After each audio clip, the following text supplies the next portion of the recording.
여러분 안녕하십니까? JTBC 아침 뉴스입니다.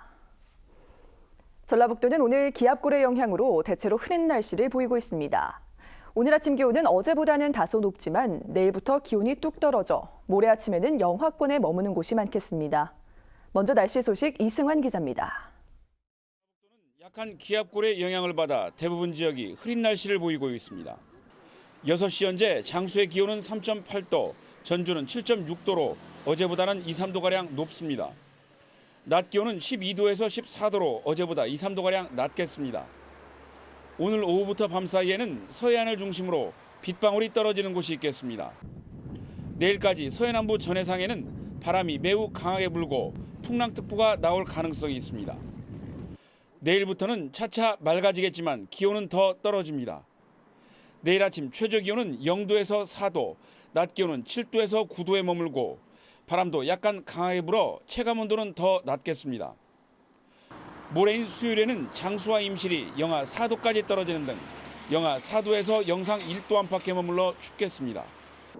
내륙과 산간 지역에는 서리가 내리고 얼음이 어는 곳이 많을 것으로 예상돼 농작물과 건강관리에 각별한 주의가 필요합니다. 이번 추위는 주 후반으로 가면서 점차 평년 기온을 도착했습니다. JTBC 뉴스 이승환입니다. 군산시가 위탁 분담금을 받고 현수막 광고 게시대를 민간업체에 맡겨 운영하고 있는데요. 하지만 위탁 분담금이 수익금의 1%에 불과하다 보니 헐값 논란이 일고 있습니다. 김진형 기자입니다. 군산 지역에 설치된 현수막 광고 게시대는 모두 130곳입니다.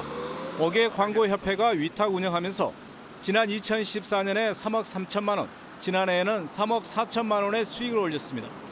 군산시는 지난 6월 계약 기간을 2년 연장하고 500만 원을 받기로 했습니다. 1년에 250만 원입니다. 그러나 위탁 분담금이 전체 수익금의 1%에 불과해 헐값 논란이 일고 있습니다. 군산시와 5개 광고협회는 수익과 지출을 고려해 위탁 분담금을 결정하는데 보수 관리와 불법 현수막 철거 등으로 지출이 많고 이익이 적어 금액을 낮게 책정했다는 설명입니다. 조금 좀 적잖아고 많이 들으면 이익금이 나고 그래. 그래서 옆에 이렇게 조이는 것이 고장났다. 그다음에 현수막이 이렇게 금이 나다. 현수막 게시대가 그러면 그 보수를 또 거기서 또 해야 돼. 직원 월급이나 사무실 운영비, 차량 유지비 그런 쪽에서 지금 들어가는 비용이 턱없이 부족하지만 저희 나름대로 조금씩 좀 아껴서. 군산시 의회는 그러나 위탁업체가 엉뚱한 항목까지 지출해 넣는 등 비용을 부풀려 낮은 금액의 운영을 받았다는 주장입니다. 결국 군산시가 이를 문제 삼지 않아 시민에게 돌아갈 이익금이 업체의 몫이 됐다는 지적입니다.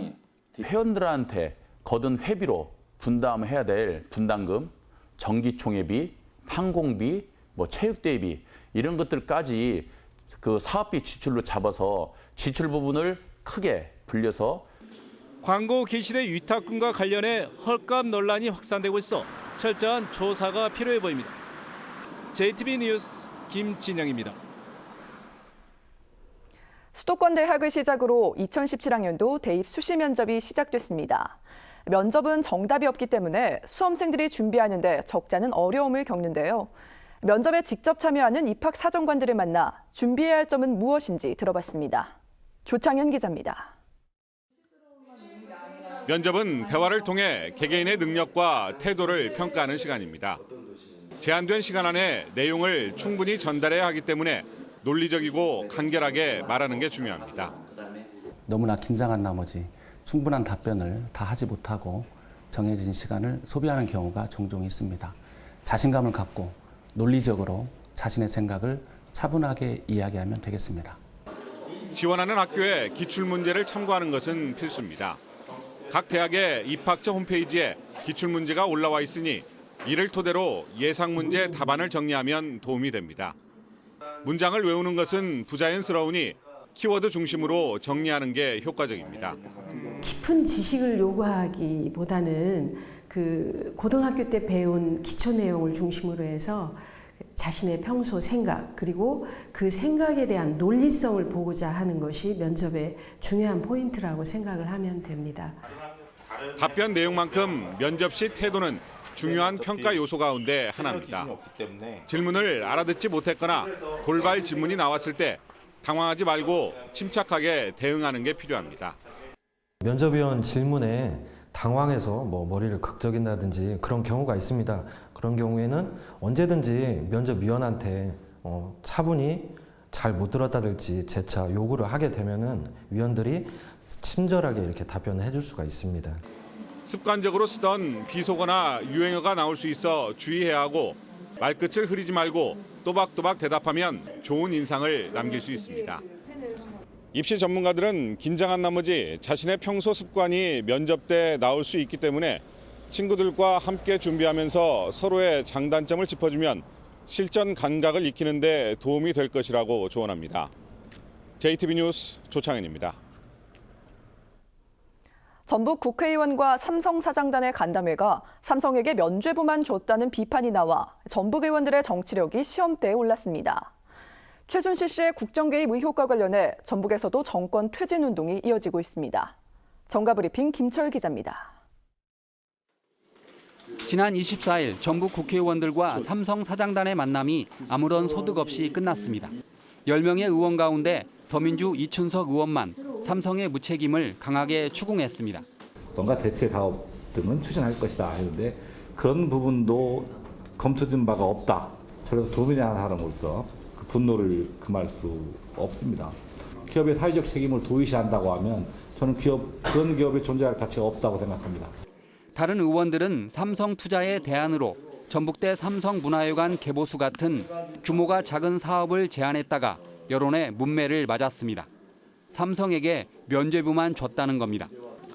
국회의원들과 삼성의 2차 만남은 기약할 수 없어서 궁지에 몰린 전북 정치권이 어떤 카드를 내놓을지 주목됩니다. 최순실 씨의 심각한 국정농단이 드러나자 전북에서도 시민단체와 학생들을 중심으로 시국선언이 확산되고 있습니다. 박근혜 대통령의 하야와 내각 총사퇴를 요구하는 시국선언은 촛불 집회로도 이어지고 있습니다. 대한민국 헌법에도 나와 있듯이 대한민국 주권은 국민에게 있잖아요. 근데 박근혜 대통령은 국민을 전혀 생각하지 않고 그런 단 한 사람을 바라보면서 정치를 한 것 같아서 마음이 아픕니다. 국민의당 익산을의 사선 조배숙 의원과 광주 광산갑 사선 김동철 의원이 비상대책위원장을 놓고 경합을 벌입니다. 차기 위원장은 내년 1월 전당대회까지 당을 이끌 예정이라 임기가 2달 안팎으로 짧지만 새 지도부 선출을 위해 당의 기반을 확립하는 과제를 안고 있습니다. 정가브리핑 김철입니다.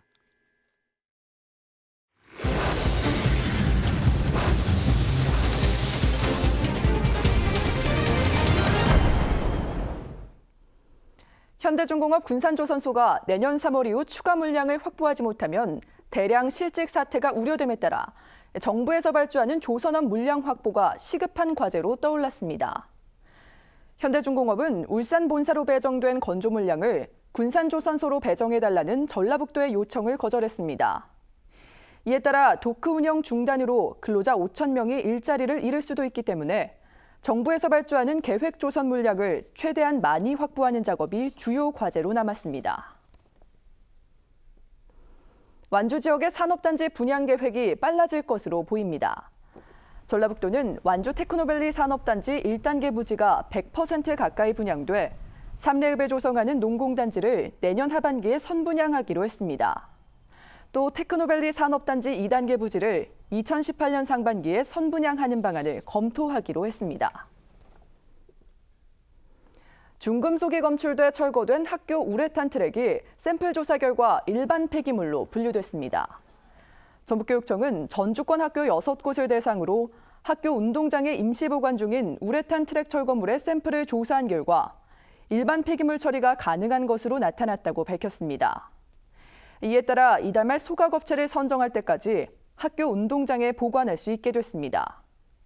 지난 국정감사에서 우레탄 트랙은 지정 폐기물로 처리해야 한다는 지적이 나와 전북교육청은 처리 방안을 고민해왔습니다. 전주시가 특수화물차의 신규 등록 제한을 풀기로 했습니다.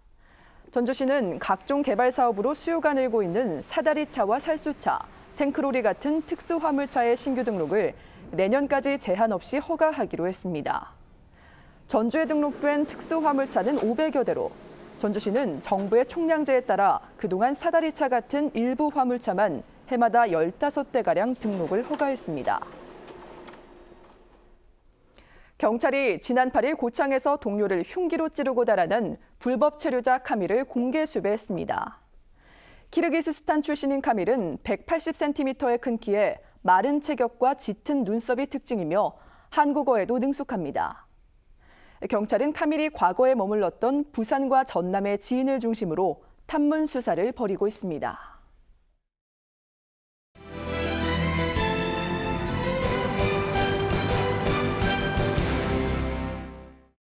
완주군이 다음 달 11일까지 구이면 술 테마 박물관 주차장에서 영업할 푸드트럭 희망자를 모집합니다.